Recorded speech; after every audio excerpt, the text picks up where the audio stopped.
how she's commanding and telling him everything he needs to do? On the beach. That's great. Down in Florida. Hawaii. How's my son Todd today? He mystically disappears into the thin air behind you, Tom. She went for a swim. My computer's not powerful enough, Tom. You have a good one.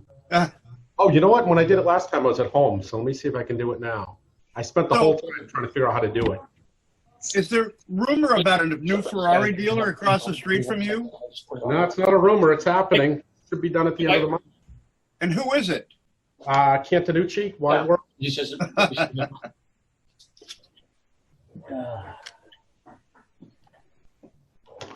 All right, let me see if I can figure out how to get my background. Oh boy, you guys are getting way too crazy. View, enter minimal. I spent the whole time last time because I was home trying to figure out how to do it. I got to ping our guest speaker. I don't see him just yet. Hey, Todd. Hey, how are you? Yeah, how are you? I got to put this on so we can see everybody. Scott, how are you? There it is. No. Good, Bill. How are you? How you doing? Good. Real good. Gentlemen? Where? All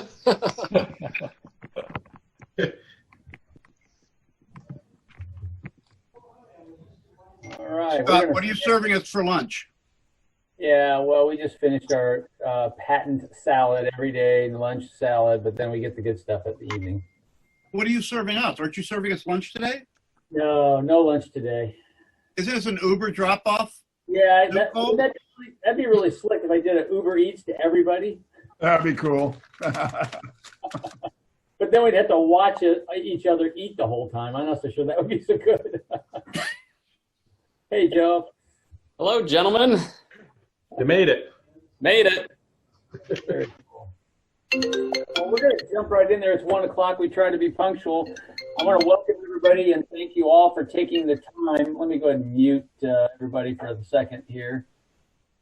There we go. I'm going to mute you all for a second and do a little introduction. So I really want to especially thank Joe for taking the time out of his schedule to be with us. And if you don't know Joe, he's the Chief Customer Success Officer for ACV Auctions, which is a very humble way of saying co-founder. So we really appreciate having you, Joe. And of course, we also thank Todd Rosenthal. He gets the list hat. 32,000 if it doesn't need tires. Hey, Stephen. Hi. Okay, thank you. Cars. So Todd's going to get would you go grab me a list hat? Ta-da. The list hat is. Todd gets the list hat for inviting our guest speaker. And please, if anybody else, we have an open slot for December. If you can think of anyone, we'd like to have another strong candidate like we have here with Joe. So I'm going to interrupt you, though. You're going to have to send that hat to Brett. Brett was one that made me the introduction to Joe to me. So. Oh, well, maybe you both get one. I didn't even see Brett on here. Hey, Brett. So let's just get right into it now. I would like each person to tell us who you are, what your store is, and what city you're in. We usually like to do bigger introductions, but we got so many guys here, we better not do that. So who are you? What's your store? If you want to mention your brand and what town you're in. So I'm going to unmute everybody. Just mum's a word until it's your turn. So Todd, go right ahead. All right, Todd Rosenthal, Naples Motorsports. We have down in Naples, Florida. We're franchised for Lotus, Alfa Romeo, Karma, soon to be Rimac. We haven't made that public yet, which is the hypercar, and Spiker if they ever come around again, but mostly specialize in exotics such as Ferrari, Maserati, Bentley, and McLaren. So thank you for having us. And Paul Devers. Thanks, Scott. Yeah, Paul Devers. Our dealership is Ben Devers Auto House. We're a Mercedes Audi store in Sprinter vans, all makes used cars in Northwest Ohio called Sylvania, Ohio. My used car manager, Brian Lavoie, is on here too, and my general manager, Jason Perry, is also attending because we do use ACV auction quite a bit, so it's interesting to hear. And this is our 64th year in business. So, Awesome. Brett Shoulder. Brett Shoulder, Sky Motor Cars, independent in Westchester, Pennsylvania, right outside of Philadelphia. Awesome. Mr. Nuccio.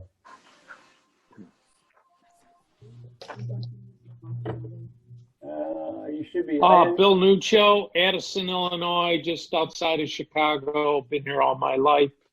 Been in the business a long time. We do all kind of specialty cars. We try to not do too many cars that are out there with other dealers. But that's our deal. It's just me and my son and a couple employees. Awesome. Mr. Fair.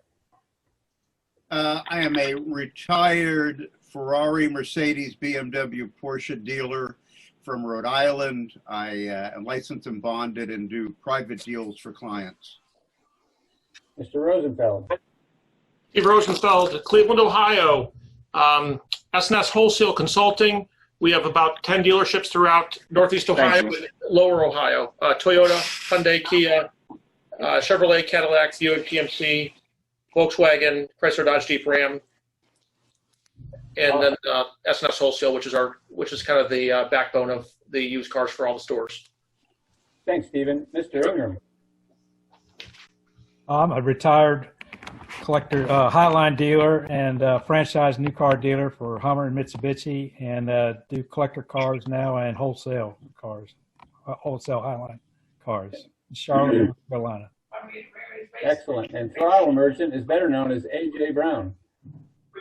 Good morning, gentlemen. My name is A.J. Brown, and my company is called Automotive Services, and basically just handle clients' collections, buy, sell, wholesale. Andy Ackerman. Andy Ackerman, Modern Muscle Cars in Ocala, Florida. I also own Collector Car Lending. Modern Muscle Cars specializes in late model collectible cars, high performance, as well as we build and restore resto mods. Awesome. So that blipped out a little bit. Collector Car Lending is another one of your businesses. We had one of the Zoom meetings was about your company, and we very much appreciated and enjoyed that. And I think there's been some business that came from that. So thanks. Appreciate it. Mr. Metcalf, our resident insurance specialist. Well, I'm going to say, first of all, we're not just insurance people, we're car people. So that eases me into participating in nice forums like this. We are insurance specialists. We pretty much only deal in garage insurance or something else with wheels, auto rental or auto service or something along that line, auto transportation. So that's it, and I enjoy. I always learn something from these sessions. So thank you for including me. Thanks, Dave. The name of the company, David? Williams and Stazone. There you go. Okay. 30 plus years in the garage insurance business. Great. Mr. Benson. Dave Benson, Precision Automotive Group. Later this month, it'll be 23 years ago that Bill Nuccio gave me my first job in the industry. I sit at a variety of different clients' collections. I'm a consultant at the heart of it. We do some collection management, buying, selling, representing a variety of different clients, some of which are car collectors, some of which are just, I call them our private client group, high net worth individuals that have many cars. Actually, a couple clients in that category own dealerships. But yeah, that's what I do. I'm happy to be on the call as well, Scott. Thanks for including me. Thank you, Dave. Woody. Woody Woodward. I work with the Dave Canting Group. We're a merger acquisition group of car dealerships across the country. Spent 40 years, almost 40 years in retail, building a bunch of dealership groups, including some for Tom Fair over there. And got into merger acquisition of car dealerships because a lot of guys are getting old and want to get out, don't have a plan. But at the heart of it is still me, the car guy that had sold cars from $5 to multi-million-dollar cars. I just can't get out, so I'm playing with Tom in the collector car stuff. Awesome. Fantastic. Mr. Haynes, we got to unmute you here. Hang on. There we go. Jim Haynes, Bluegrass Automotive, Bluegrass Motorsport in Louisville, Kentucky. And we have 5 or 6 European highline franchises as new cars. And I know Scott from our time in buying a bunch of highline used cars at the Mannheim Auto Auctions. And I know I could probably do a better job with highline used cars than I'm doing now, because all these franchises, they're very distracting. And a lot of stuff comes up. Thanks, Jim. Mr. Hill, Kyle Hill, Oklahoma. Yeah, Kyle Hill, Oklahoma City. I'm a member of the list under the Seth Wadley Auto Group, but I buy cars for them as well as multiple other dealerships throughout the country, and known Scott Ailes since Christ was a kid. So happy to be here. Thanks, Kyle. Mr. Carianis, Mr. Boston. Charlie Carianis, City Motor Group, Boston. All we do is wholesale from 200,000 mile RAV4s to, late model luxury stuff. So everything in between. Awesome. Thanks for the invite, Scott.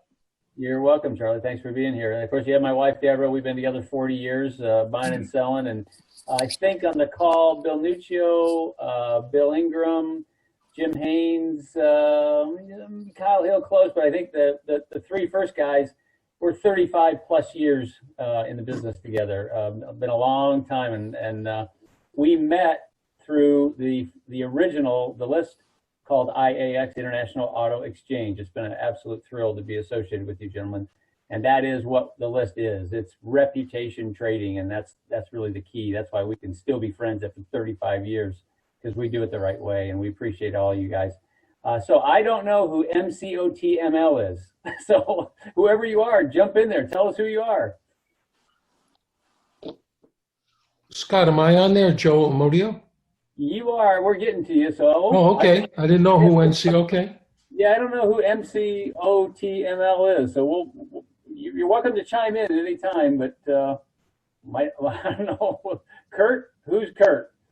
I got to look at my list. Hey, I know it's Jason Perry, Paul Devers, general manager. Unfortunately, I'm sitting at my sales manager's desk, and his computer says Kurt. So thank you. Awesome. Okay. Well, thank you. And then looks like we got one of Jim Haynes' guys connecting to audio at the moment. And then Brian Lavoie is also associated with Paul, you, right? And then now, Joe Amodio, you're up. Hi, thank you for the invite, Scott. Joe Amodio, Medway Imports in Massachusetts. We're pretty much engaged in the whole group, from wholesale, retail, collector car, acquisition and management. And like Bill, we try to specialize on non-generic product. Excellent. So I got another unknown person here that says iPhone. So if you haven't been mentioned, I got one more person. Paul, are you able to chat with us? Tell us a little bit about you.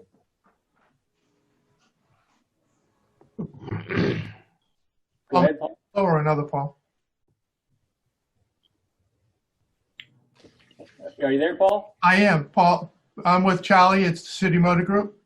Excellent. Okay, that's what I thought. Okay, excellent. So the other two fellas, jump in anytime, but we're going to move along. It is my absolute pleasure. I love the backdrop, by the way, Joe. Is that going to be on ACV later today? Will we look for that car? Or? It is not. That's my 72 911E Tribute done up as an RS. But that one's a keeper, one of the few. That's probably a point of debate to a car guy, keeper. Taken me a long time to get to this point. I'll give you that for now. We'll check in a decade. Yeah. So, Joe, I'm going to introduce you. Joe, again, is Joe Neiman. He's a co-founder, but Chief Customer Success Officer for ACV Auctions. And you probably all know who ACV is. It's definitely exciting to have you on here. Tell us a little bit first about yourself, Sure. If you choose or like to, your family, how you found yourself in the business, and then after that, tell us a little bit about ACV Auctions, where it came from and where you're at for the moment. Okay, perfect. Thank you for having me. I feel like I'm in a close-knit group here of good car people, which is, I hate to say it about our industry, but we know that there's a lot of not so great characters in our world. And part of the mission of ACV, and then I'll back up, but it was really to kind of clean up the ecosystem to the best of our ability, not to toss people out, but to build on trust and transparency and allow for broader transactions to happen in a safe way. Because now I'll go back to myself. In my former life, I was a car dealer. I had my own independent shop near Albany, New York. And I'd been, I guess as a kid, kind of grew up always obsessed with cars. It was my thing. It wasn't a family thing. Got into dirt bikes and four-wheelers at a young age and just a motorhead. Bought and sold my first car when I was 15 out of my parents' driveway and liked making money. I could have worked the whole summer to make what I made in, 1 or 2 car flips. And I can't believe, grown adults bought a car from a 15 or 16-year-old, but I was able to do it. And got into a local Mannheim auction through a friend's father who was a total curb stoner, but, had a way in. And that's how we spent our Thursdays. We'd ditch out of high school and go and help him shuffle cars back and, go early enough to catch the tail end of the auction if we could. And it was just, I really feel like I'm dating myself, but there was such a magic to it. There was such that pure form of capitalism, the emotion, the rush. Really loved it, and so really became like an auction junkie and loved doing it. But my angle, which worked really, really, really well for several years, and I built a decent business on, was retailing on eBay. And so this predates Bring a Trailer and, things like that. But really and this is kind of when eBay still had a real good pulse. We were kind of crazy back in those days. We would straight up no reserve cars and roll the dice. I mean, you really can't do that now because that marketplace, at least on eBay's evaporated.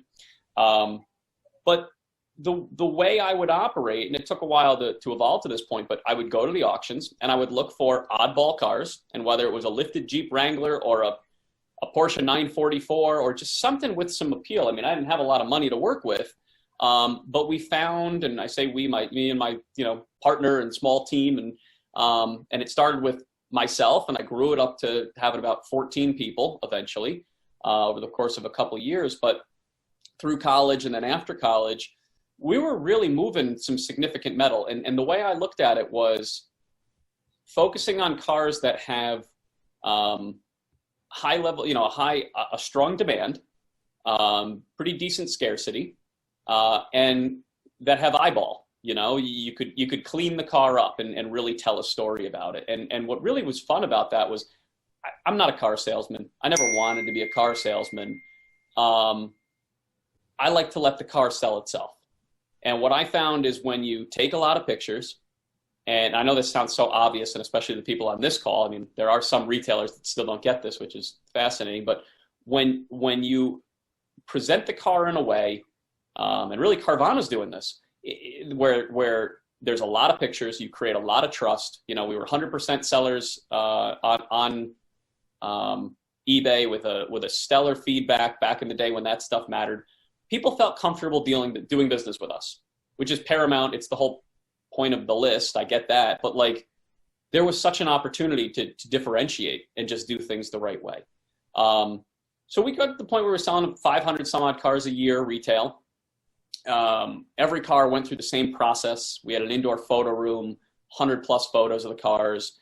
But what I really realized is the whole model was extracting cars from a low trust environment, the physical auction, right, where you can get stabbed in the back, any day, literally and figuratively, and kind of cleaning that car up and representing it in a better light and with transparency and with reputation behind it. And in doing so, I was able to really command some significant premiums. So I guess fast forwarding, you know, I did that up through being like, I don't know, all through my mid-20s, and hit a point where in my later 20s, I don't know if I was 28, I guess at the time, just kind of had this, I wouldn't call it a breakdown. We'll say it was an epiphany. That sounds a lot better. But it just felt like it was getting harder and harder to do. And I had to go to more auctions each week to kind of source the inventory. I wasn't the only guy smart enough to sell cars on the internet anymore. And, you know, I had to battle with people on stuff that I didn't used to battle on. And my $5,000, you know, slams turned into $2,000 slams. It just kind of took the fun out of it. Sorry about the dinging in the background. It's my... That's about maybe 2 or 3. I don't know how to turn it off there. Bank account, I hope. Yeah, right. Bank account. I wish. So, you know, so that's the long and short of it, is really the margin compression. And I started to feel a little trapped in my operation, and skipping over some details that aren't all that interesting. I've been fascinated with the auctions, but I've also been fascinated with the fact that I never bought cars online. I had to touch and feel them. That was my only way. And that was so limiting for me because I didn't trust the reputations and the representation of these cars. And I thought, geez, you know, if there were just a way that I could stay in my dealership and really buy from all over the country, and especially buy in the way that this group trades, even though I didn't even know about this group at the time. If I bought 50 cars a month, 5 of them were on phone calls from trusted friends in the business, and they were great transactions. And I never got screwed, and it felt right, and we paid fair money for the cars, and the car came right to me.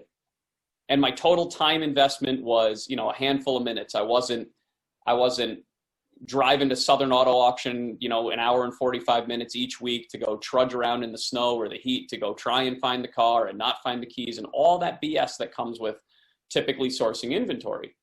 It was a much more efficient transaction. And I thought, boy, if there were a way to broaden that experience, that would be a real win. So that really was the genesis or the thought behind ACV. And so that's what we set out to build in I guess, just before 2015. And so we're a little over 5 years in, and we sell a lot of cars. And so Joe, you're privately held still.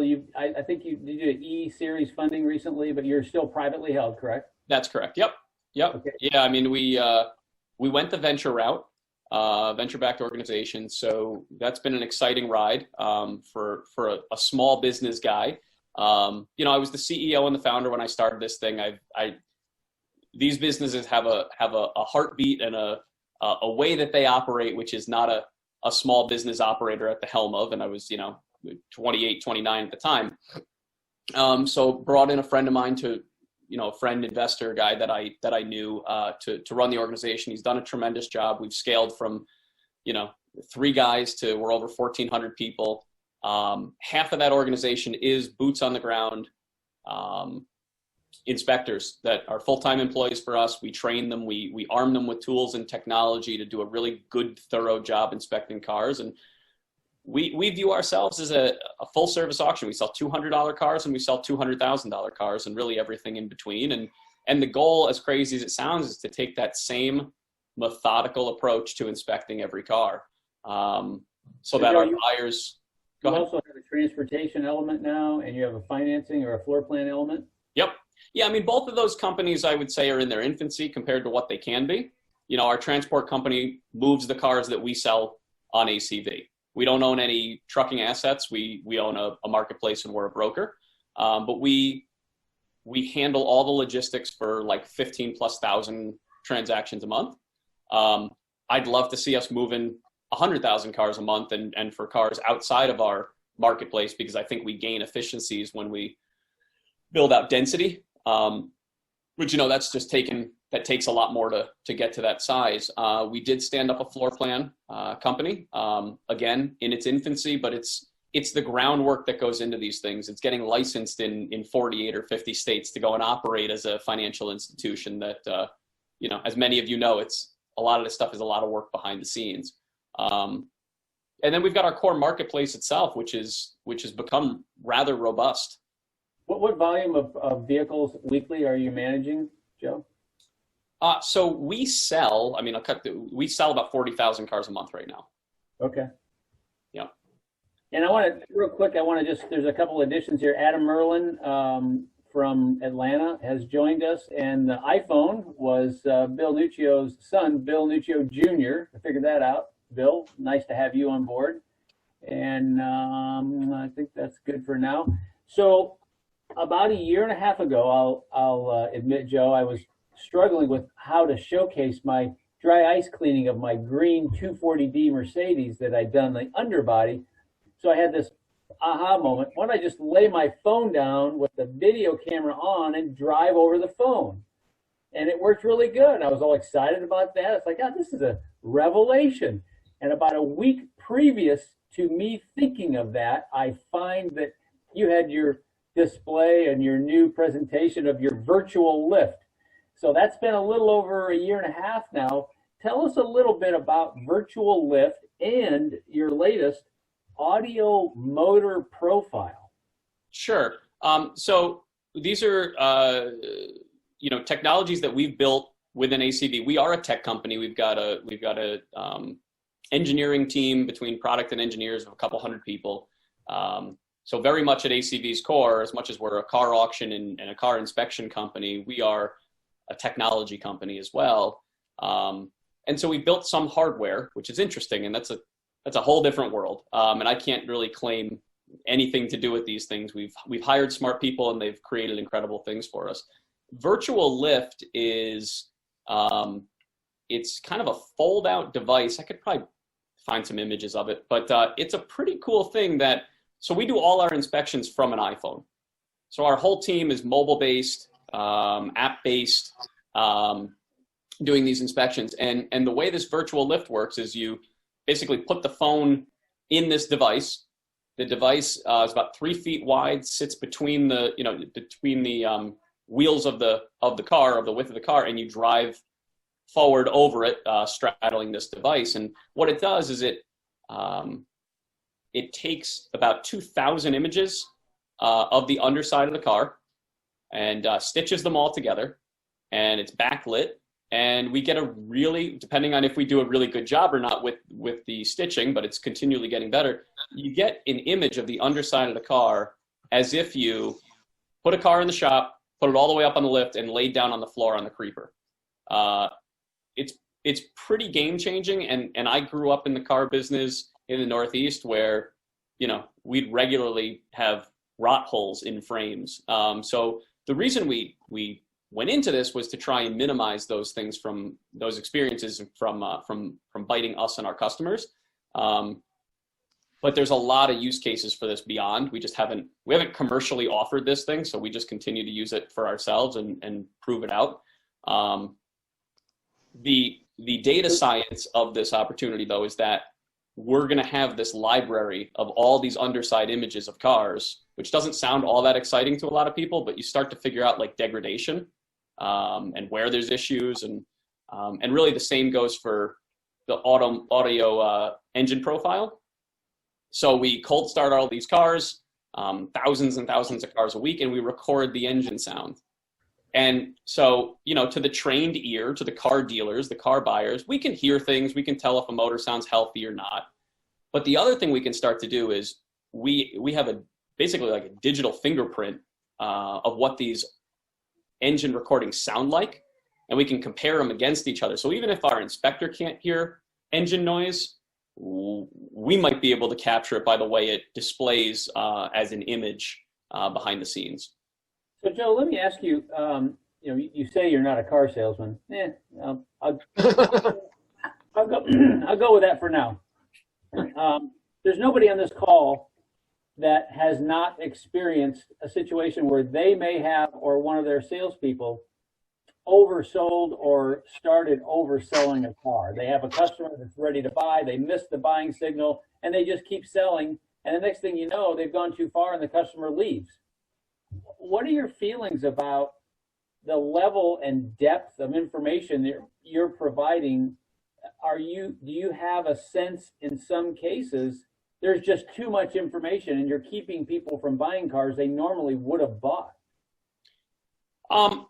That's a concern that sellers typically have when they look at our condition report. They'll say things like, you're over inspecting this and you're killing the car. If we're honestly disclosing the car, I don't feel that that's the case. And this is exactly what we're hedging our bet on, and what seems to be resonating in the market is there's no reason to hide anything. I'm a professional car buyer. You're a professional car buyer. You know, if it's got scratches on the quarter panel, I want to know. I might be dismissive of that. Like, that to me as a buyer, it might not impact me, but at least you armed me with the information to make a decision. To withhold it is really just, I think, the wrong thing. I mean, I'm not saying we're perfect by any means. We certainly miss things from time to time. But the goal here is really a full disclosure world. And we tell sellers, hey, look, you know, if you've got an Audi and it's got over 100,000 miles and it has a check engine light for a torque converter code, and you know that we're going to disclose that because we plug a scan tool in and disclose the codes. And we also disclose if you just cleared all the codes right before we came there with our inspectors, because this isn't our first day on the job. If you feel better, sir, about sending that car to a physical auction, running it red light, and thinking you're going to, you know, make more money, go for it. But the way we see it is this is a relationship business. This is a relies on trust business. And when you take advantage of buyers, they don't come back. And that's something that we're just not willing to do. And that was my experience. Like, the parallel here the analogy is two identical cars going through Southern Auto Auction, you know, any given Wednesday that I might have been there. Let's make up a fictitious world. Two identical cars, but one is from a BMW dealer that I bought cars from and never had an issue, or the one time I did, he said, you know what, just give me the keys back. Don't even send it through arbitration. You're a good guy. I'm a good guy. I want you in my lane next week. And the other is some shady wholesaler who, you know, won't make eye contact. I'm asking him a question about the car while it's on the block and he won't answer me. That same exact car, I'll go pay $2,000 more to buy it from the person where there's a reputation and a relationship. And so yep. I'm going to open it up to questions in just a second. There's one more thing I want to touch on, and then we'll do some question and answer. And then I've got a few more things I'd like to close with. Sure. We've got about a half an hour left. One of the things that's the most interesting about your auction platform is your arbitration guarantee situation. It's decidedly different than most other things or some other things. Tell us a little bit about the arbitration policy, the buyback scenario. Am I ever going to see a car come back for any reason as a seller? What guarantees am I going to have as a buyer? Sure. So again, with the overtone or overemphasis on this is a relationship business, we partner with our dealers. It doesn't always work out great, but the goal is we partner with our dealers. The majority of our sellers are new car franchises selling their trade-ins or just inventory that, you know, doesn't fit their model. That's where we like to source the bulk of our inventory from. For those sellers, we offer something called Go Green. And what Go Green does is they pay a little more per car. And ultimately, we as ACV, whatever we say about that car, we own the complete arbitration risk on that car. So a major headache for sellers, especially volume sellers at auctions, is arbitration. And you know, it's 4:55 in the afternoon. You get a call from arbitration saying, "Well, the buyer PSI'd this car and it has a leaking power steering pump, and he just wants out of the car." Like, that sucks. So what we do in that situation is we just step in, we eliminate the negotiation, and we just work a one-sided negotiation to appease the buyer and keep the seller, whole. You keep them whole, but also not even give them visibility into the aggravation. Okay. On the flip side, for the buyers, I mean, I think what's been the fundamental shift here is that online auctions have typically been tied to a physical auction, and it's two very different worlds. Because if you buy a car at a physical auction, you own the inspection of that, like all the cosmetic, if the car has an odor or not. Like, you can't arbitrate for anything that you could have seen or touched. It has to be truly like a hidden problem at a physical auction in person. There's really not much that you can go and say, well, oh, it has a dent in the hood, I don't want it anymore. It's like, man, you watch that car roll across the block, you own that risk. That's a risk that we knew we had from the start. And I think it's something that our competitors have struggled with because that's a lot of responsibility. So I think we've seen them kind of, fight to try and like figure out how they can do it without owning all that risk. And there's just really not a good way, because as soon as you go and try and pawn those things back on the seller, you just create fractures in your ecosystem. So I think, I'll try and keep this short. I know I'm probably overselling, as you said. But, we come to the party knowing we've got a big task at hand. We really have our reputation, and we own the reputation completely. Awesome. So I'm going to go ahead and unmute everybody. So keep in mind what you're doing, what's going on in your office. So you're all unmuted. Anybody that wants to jump in there and make a comment or ask a question of Joe, or I know there are several people, 3 or 4, that use ACV auctions currently. You're welcome to say, hey, sucks. I don't know why I'm still using it. Great. I love it. We're going to keep using it. This is it's an open but a closed forum, if you will. Joe has been really strong in receiving challenges from the community, and I applaud him for his direct nature, and it's something that we've tried to do with the list over the 16 years we've owned it. So I think it's wide open. So who would like to enter in the discussion, or do you have thoughts, comments, or questions? I'll semi-introduce myself. I'm Bill Nuccio Jr. Sorry I was not on camera initially, but in either case, Joe, thank you, and Scott, thanks for the invite. Just curious, Joe, it sounds like you actually send inspectors to each seller's home or business, whatever, to do the full inspection. Is that accurate? Yeah, that's correct. Yep. And was there a discussion of what you charge to do all that? There wasn't, but happy to talk about it. So for franchise dealers, there's no cost up front. We'll send our inspectors, we'll do the whole inspection, we'll list the car on our marketplace, and if it sells, and if you go with our Go Green, which means we're owning all the arbitration risk, as ACV is, it's $225 is the sell fee, regardless of transaction price. You have no transportation to send this car anywhere. Buyer owns all that. Is there a minimum, Joe? And then what about independent dealers? There's not a minimum. Again, we like to go in as big as a partnership as we possibly can. And the reason I say that is we don't want to be your secondary, tertiary wholesale option. Now, I know we can start there and we can work our way up by proving it. But where we really do our best work is if you view us as a partner. We're going to do all the work for free. We only get in on the action and make our margin if we're successful in selling your car. Independent dealers can sell, although we've kind of, I'm trying to say here, it's certainly not from people that are in this setting, but the reputation has been challenging. Some of these people want to dump hidden problem cars on our site, and it's a lot of noise. It's a lot of distraction. I'm going to jump in, gentlemen, and my wife. There's going to be a discussion between Joe and I about independent members of the list being able to sell on ACV auctions. You can be assured that we're going to have that conversation. Well, I would say anybody that's going to participate in an environment like this, step right up. I'm good with it. That was easy. Yeah, that's easy. We don't need to play that. Scott, I'll jump in. Yeah, go ahead, Woody. Hey, Joe, thanks for getting on the call. Actually, Tom and I have already bought a car on your site. Oh, good.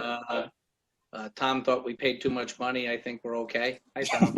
So anyway, I don't think you paid enough. But I can tell you that the team. I know Will Morris from, I don't know how many 30 years I bought cars at Southern or less, but they do a great job. They did a great job. They helped us out with a couple of things. We needed to, get the shipping squared away and so forth, and so it did. So I appreciate it. Just to let you know that your team that I know of is a very good team. Will's a great guy.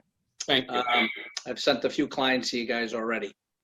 Question for you is, how about some of the, obviously a lot of these guys are dealing in some collectibles and some classics. I know that there's been some cars on there. I've looked at a few cars on your sale. So my question is, have you thought about having a specialty side to it? That, because again, you're dealing with a lot of the hardcores. Like I said, I've sold cars for $5 to million, so I don't. Right. It's a little hard to mix in with the average cars. So the question is have you guys looked at a platform for that? Kind of just to give everybody a little step away from the other cars that are rolling through. Yep. Something, and we don't need to do a product demo or anything right now, although I could. One of the most important things about ACV is the ability to set up filters or saved searches, as we call them now. And so I like the idea of getting more collector cars, although for our team of inspectors, some of that's playing a little bit Russian roulette. Among this crowd, we'd probably all trust each other to go and, really walk an old 911 or a, Ferrari 330 GTC or something like that and describe it well enough. I just being transparent that I think we'd have to evaluate very carefully which inspectors we'd trust with that, or it would be seller represented, because there's just quite simply too much at stake. But we do a fair amount of these cars. We sell Lamborghinis and we sell 67 Camaros and stuff. I squirm in my seat sometimes when I see them, but we still sell them. And then going back to the point about the filters and the saved searches, the beauty of that, and we just rolled out, and not everybody has access to it yet, but we rolled out a revised marketplace. It's in beta. Probably half of our customers have this.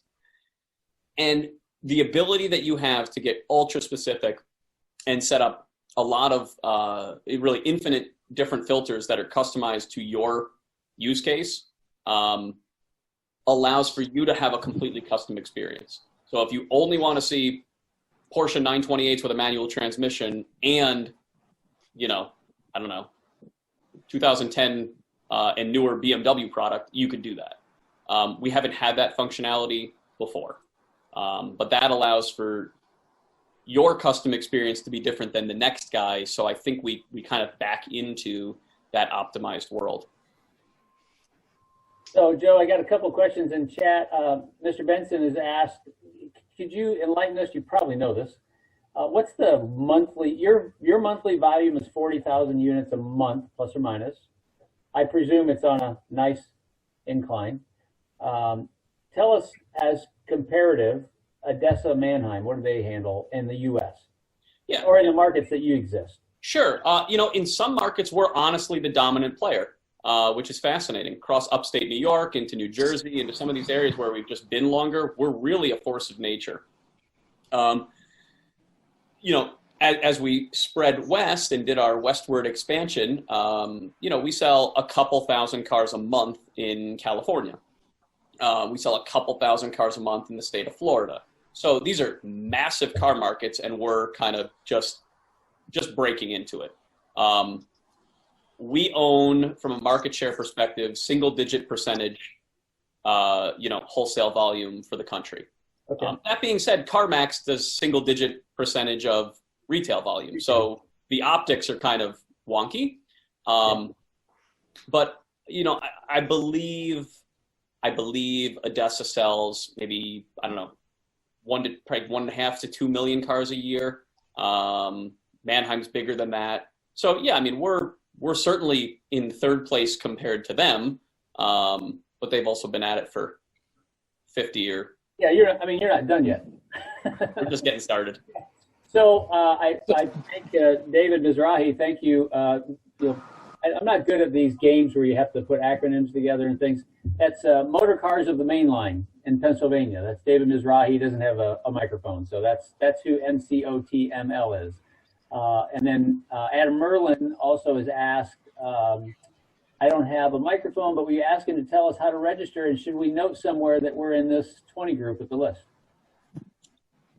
So noting that that you're in the list group is not going to help anywhere because nobody outside of me knows that. But if you go to acvauctions.com, there's a sign up page. Should be pretty apparent. And just start putting your information, and somebody's going to reach out to you. Okay. So that's the simplest Hey, way. Joe, quick question. Are you guys, this is Charlie from City Motor Group. I occasionally run into you guys buying cars from private individuals through a third-party company where you guys do the inspections. Yep. Is that your company, or is that a subsidiary of you guys? We don't buy any cars directly. We don't own any companies that do. So are you talking about like Car Buyer USA maybe? Exactly, yeah. So we'll get a offer from Car Buyer USA, and then an inspection, the consumer will send us the inspection, and it will be through ACV. And I found that interesting that, time and time again, and then we usually end up buying the car because there's some lag time, so I was just curious how that works. Yeah, so they leverage our team and our marketplace and our inspectors. They sell, 1,000, 2,000 cars a year on ACV. And they are going, direct to the consumer. So the way I look at this is we're a pro dealer company. Our goal, our mission is to empower dealers with tools to make their businesses better. We're not going to compete with you. We're not going to go try and get cars directly onto our marketplace. Now, out of the consumer's driveway.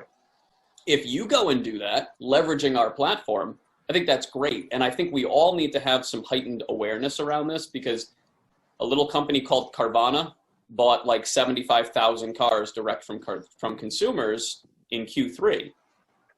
Right. They did that because they're taking advantage of an opportunity. And they've got a good user experience for that consumer to go and do that. So we want to be able to, and we're not there yet, although you're seeing it with Car Buyer USA, there are ways to leverage our platform and our team to help you come up with new channels to acquire inventory, or just help your consumers do their deals. Yeah, Brett, I think did you have a comment earlier, Brett Shoulder? No, I just wanted to say that, I've sold and bought many cars on the platform, and met Joe personally, great guy, with arbitration issues, and just from top to bottom, the company is first rate. And if anybody has any questions, I've probably, sold a couple hundred cars and bought, the same amount. And, I'll take ACV over any, Manheim, Odessa any day.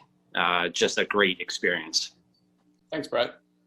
Yep. Charlie, I didn't mean to cut you off. Did you have Just a second part of that question. How much do you think of the TradeRev acquisition, stimulated you to start ACV? So it's funny you say that. I didn't even know about that. So TradeRev is a company that looks pretty similar on the surface to ACV.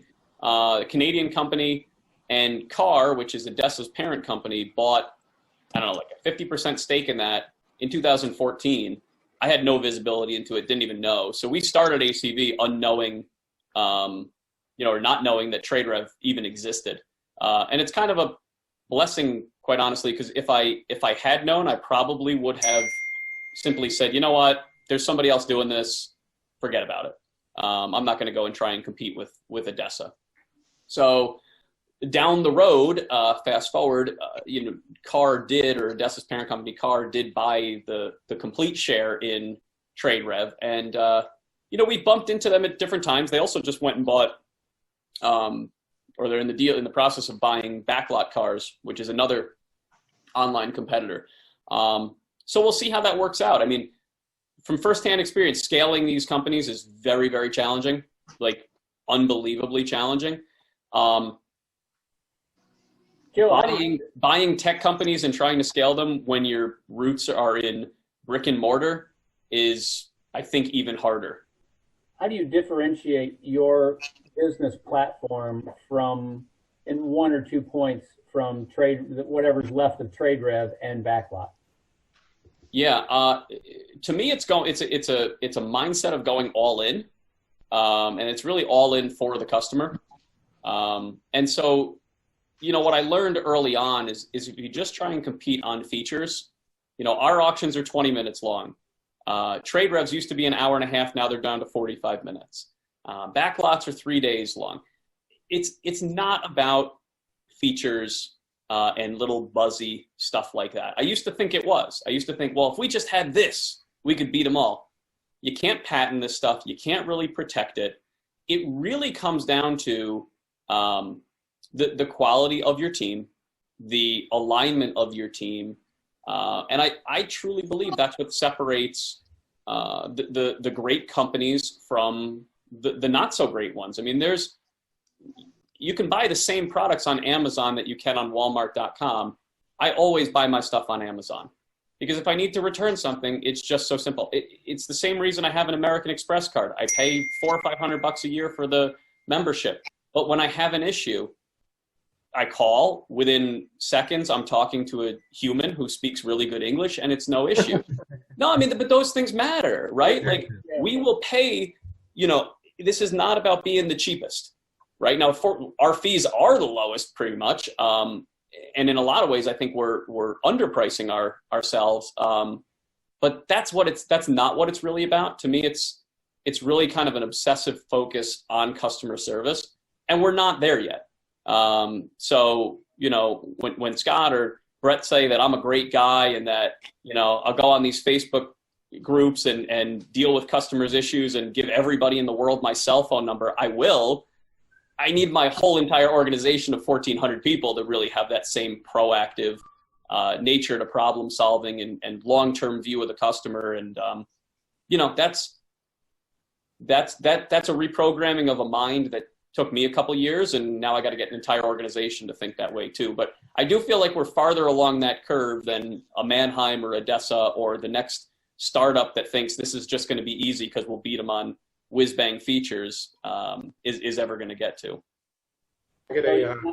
Not for disclosure, but do you have, again, don't expect you to be particular, but are there additional acquisition targets for the next 6 to 12 months? We're always looking at opportunities, and that's not a cheesy way of answering that. We legitimately are. We bought 2 companies so far. One is ASI, which is the second or third largest lease inspection company. So we were able to bring a lot of really talented inspectors into our ecosystem and also relationships into new car stores that we're not currently working with. So that's been fun. Integrations are challenging, but it's overall been really good. The other company was True 360, used to be called True Frame. Again, inspector base, retail facing inspections that also, we're the only ones who have, we have integrations into Carfax and AutoCheck. So it's an up leveling of those history reports with photos and detailed description. And so that's another thing that we offer to dealers to help add value to the cars that they're retailing. So are you integrating? That was the first licensee for TrueFrame back in the day. So I know a lot about that organization, but are you executing those inspections or are you allowing the dealers to execute their own? Oh, no, we do it. Oh, no. Well, that's where they were headed, and they're like, oh my gosh, that's got to be a disaster. They right before you bought them, I think that's the direction they were going. I'm like, that doesn't seem to have legs to me. Yeah. No, reputation is everything. And it's, look, as soon as, we've all been guilty of this, as soon as you own the car, you know, you want to, you know, yeah, exactly. Yeah. Put your little spin on it. Yeah.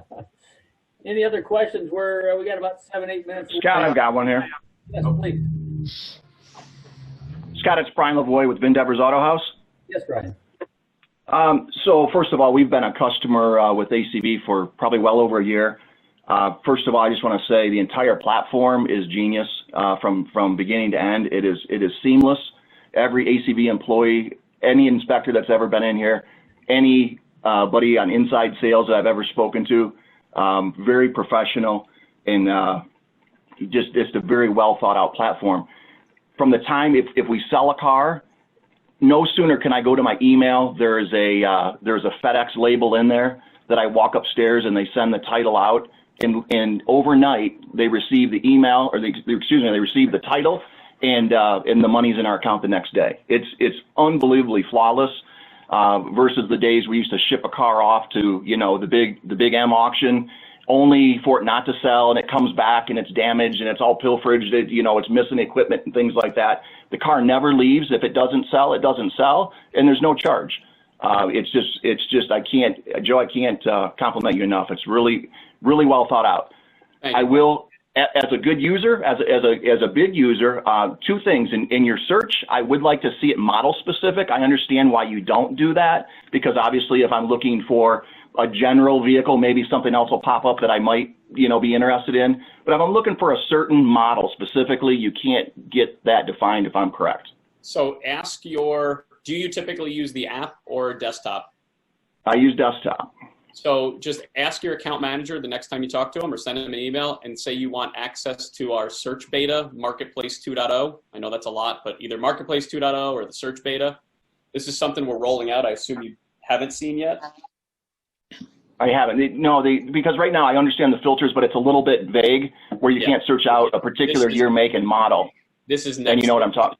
Okay. Yeah, this is what you need. My other comment or question, and you haven't even addressed it, is the live appraisal. I was a huge fan of the live appraisal. I understand both sides of it. I understand why it kind of went away, and then you're kind of asking for a 70 or 80% sell rate for the people that invest the time of researching it, and then we don't sell the vehicle as someone that posted it. I know initially it was set up for the used car manager to post the car. Then we wait for the inspectors to come, and I know you guys are wrestling with that. Can you just comment on the direction that's going to go? Yep. There's definitely room for improvement. There's also there's been some things there that have just been broken. Again, the challenge with the tech company. So, look, if you're looking to use live appraisal, is that the case? Are you looking to sell with live appraisal? I'm looking, let's say I get a highline vehicle in that's had 2 accidents, it's been smoked in, and I have no idea what the heck this car is worth, but it could be the difference between a deal and no deal. I would put it on live appraisal, and then I have 3 days to take the highest bid. We can put our new car deal together, and then I have a little time to put my heads together with powers to be to say, hey, can we retail this car and can we keep it, or should I just off the car right now? And again, it was genius. It was a great idea, but when we weren't selling these cars, that was kind of taken away from us for a while. So do you have it back? We do have it back.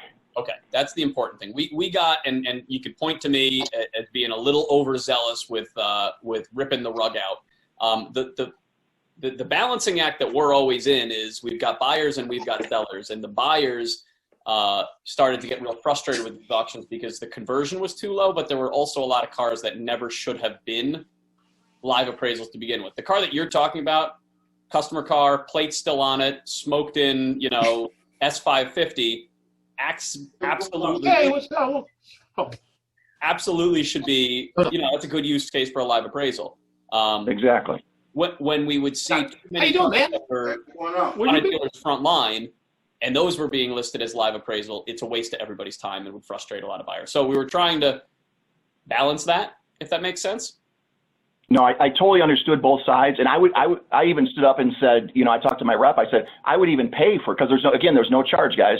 I'd pay for a live appraisal just because for me it's worth $100 or $200 to have the inspector come out and make sure that I'm in this car right. Yeah. I don't know if that's been suggested I'll or. give you a Venmo account so you can send me the money and. Okay. But no, as long as we got you straightened back out, I apologize for the glitch in service, but I think that's probably the right answer for right now. We got room for improvement going forward, but we've backed off being so stringent because, as much as we were trying to help, we hurt too. So go ahead. What is your sale percentage, Joe? Overall, 50 to 60%. Okay. Sometimes the car's got to run a couple times to get sold. These are 20-minute live auctions. What I will tell you, though, from a seller perspective, if I'm talking to a bunch of sellers, can you get it for you? Sorry. All good. Is the more aggressively you set the reserve price, our platform rewards that buyer with eyeballs. It's a bit more organic than like some algorithm to do it. But basically, our buyers find the cars that are priced right, and then they tend to clash and compete with each other and drive the price up, and the car sells, which is like the whole point of an auction. So we do have plenty of sellers that, you know, sell 50 or 100 cars a month with us at 100% sell through. So and then we have a lot of sellers that waste a lot of our time and our buyers' time because they're unrealistic. So the aggregate is a 50 to 60%. During that kind of post-COVID craziness, we were about 75% sell through. But obviously that was just reflective of the market. That's where we were. And what's your approximate size of buyer database? Give me a minute. I want to talk to you about that. Sorry, what's the approximate size of your registrations of people that buy? Or how many buyers do you have in your facility? Yeah, we actively every month there's about 10,000, and that's going up. Okay. Yep. Awesome. Yep. Anybody else have any questions? We got a couple minutes left. Can you hear me? Yeah. Oh, I do have a couple things. What a great job you did in your presentation. Coming from a guy that's been in the business all my life and really shy from going to auctions and what have you, the backbone of your company sounds fantastic, and you should be very proud of it. And your presentation today was really great, and I thank you. Oh no, thank you. Thanks for the opportunity. Thanks, Bill. Todd, do you have a comment? Yeah, I was going to say something that could help. Actually, Bill, it was almost geared towards you. You know, you don't like auctions, and I think this would be a great tool. And I've used the live appraisal. It's helped put deals together. For example, we have somebody, you know, out of state. We have a Corvette in Massachusetts.